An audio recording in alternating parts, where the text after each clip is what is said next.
Hey, good morning. It again is coffee time. Oh, it's the wrong way. Let me show you my coffee mug. I love this coffee mug. Truly blessed. Truly blessed. Um, this mug, and I think I have one other that's Christmas themed, is from Love and Faith. I don't know if you've been to that website. They have the faith based T-shirts, sweatshirts, coffee mugs, planners. They've got a lot of stuff on there. So, shameless plug. They're not sponsoring me in any way. I just happen to have a lot of their T-shirts and stuff. So, it's well made and well worth the money. So, anyway, shameless plug for Love and Faith. So, to continue on with our 25 verses for Christmas, we're going to be looking in Psalm 130, verses 5 and, make sure I got that right. Yeah, verses 5 and 6. So, Psalm 130, verses 5 and 6 read, I will wait for the Lord, my soul waits, and I will wait for his word. My soul waits in hope for the Lord, more than the watchman for the morning. Yes, more than the watchman for the morning. And I need to investigate that because the watchman in the morning, I need to see what that means. The watchman waiting for morning, the ones who stay up all night. This is just what my mind is saying. The ones that stayed up all night protecting, and they're waiting for the morning so that they can rest. That's how my mind, I need to investigate more the biblical meaning of that. But in my mind, it's you wait all night long. You wait in the darkest hours. You wait in the darkest times for God. And then when the sun rises, there's rest. I had some, anyway, that's the 25 verses. That's the 25 verses for Christmas. And now I'm going to go a little on to my ramble, whether you listen or not. Um, I had some thoughts this morning. I've shared with you that I'm having surgery on this finger. And it happened really quickly. I went to the doctor, was it last Monday?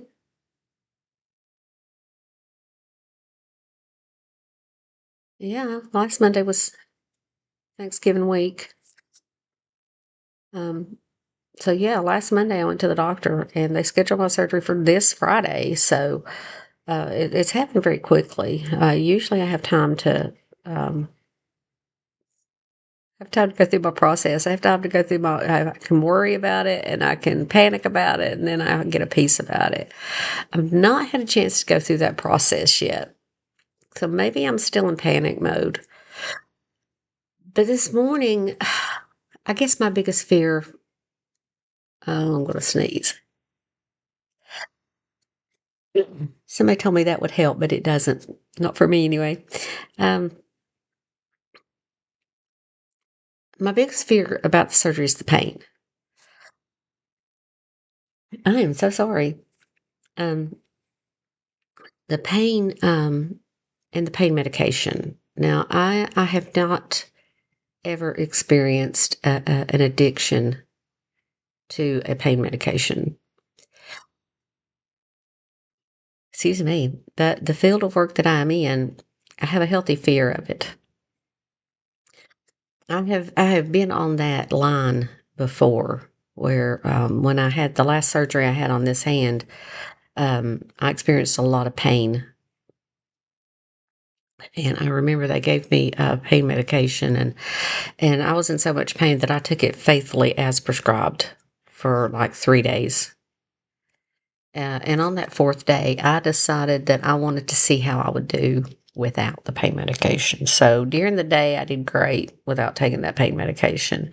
I would take Tylenol or ibuprofen. I can't remember whichever over the counter, and probably Great Value brand or whatever great or whatever Walmart's brand is. But that night, I had trouble sleeping, and I don't normally have trouble sleeping. Um, or drifting off to sleep. I'm a person that sleeps with the television on because I have to have that noise. I have to have that. I get my brain will just run rampant if I don't have something to distract it so I can go to sleep. So,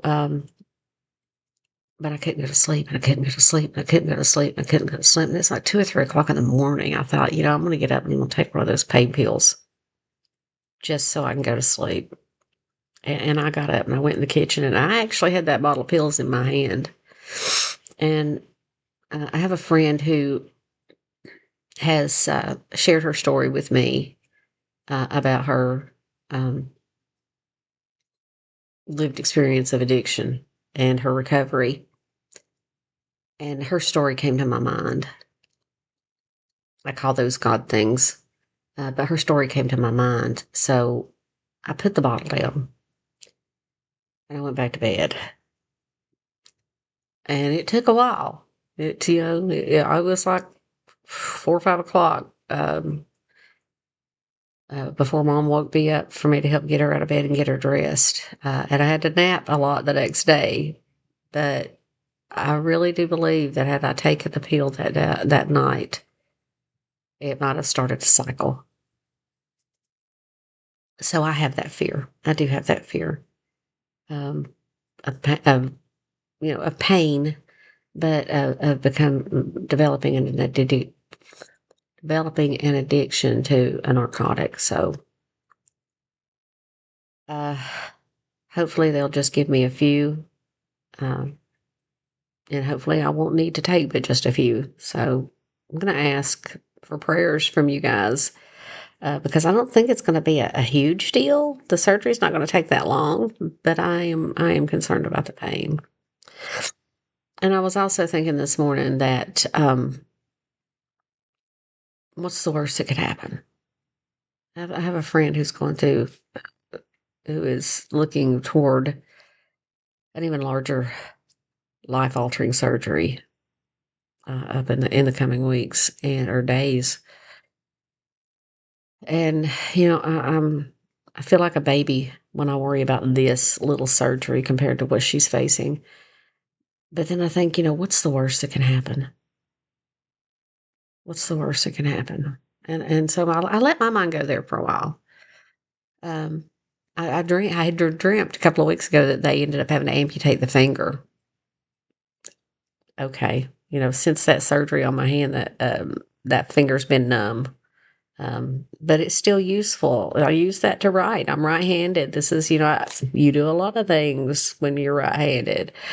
Going to the bathroom is a lot easier if you can use your right hand, or for me, if I can use my right hand.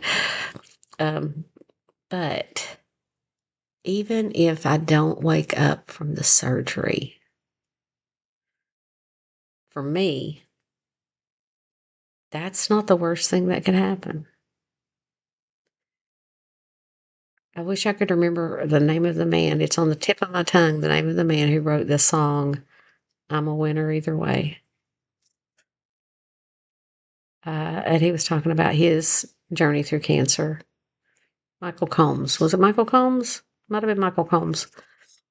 I'm a winner either way if I go or if I stay. And I believe that. I believe that in my faith. I believe that. I believe that I'm a winner either way. I don't want my family to suffer through that because I understand that pain. But I'm a winner either way. I'm a winner either way. There was a time in my life, and I think I shared that with you guys yesterday, that there was a time that I prayed for death. I craved it. I don't crave it anymore. I'm not afraid of it. That brings comfort. That brings comfort to me because I'm a winner either way. I know that where my eternity is going to be spent. I know that. I have faith in that. Um, faith was my morning devotion. Hebrews 11:1. Faith is being sure of what you hope for and certain of what you cannot see. I have faith in that. I'm sure. Are you sure? Do you have any doubts? You do. Talk to someone. Get that assurance that you need. Because it's awesome. It's awesome not to have that worry. Yeah, I'm not worried about pain. Yeah, but you know what? In this life, there's going to be pain. There is. Especially as I get older. You know, my back hurts, my joints hurt, my head hurts. I woke up with a terrible headache this morning, probably dehydration. Um, but I'm a winner either way. Pain is temporary. Pain is temporary. But life of Christ is eternal. So please reach out and ask those questions that you have. I think that's all I got. Thanks for listening. Thanks for sharing the 25 verses of Christmas with me. And if you did pop in to listen, thanks for doing that too. You guys have a fantastic day.